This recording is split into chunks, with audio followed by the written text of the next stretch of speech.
Xin chào các bạn, mình là Phương Thảo. Hôm nay các bạn học với mình nhé.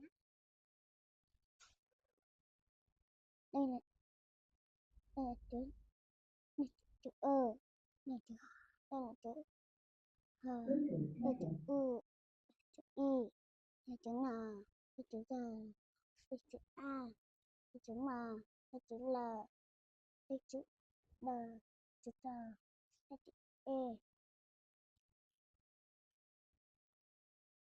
Đó là nó sát, nó hở, nó ngá, nó nặng. Đây là chữ D.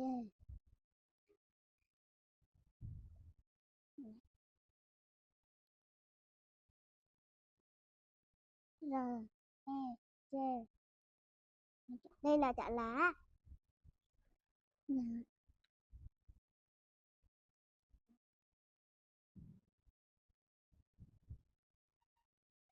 N, A, sắc lá.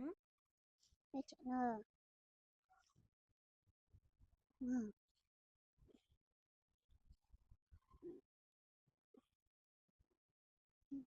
N, N. Đây chữ mì.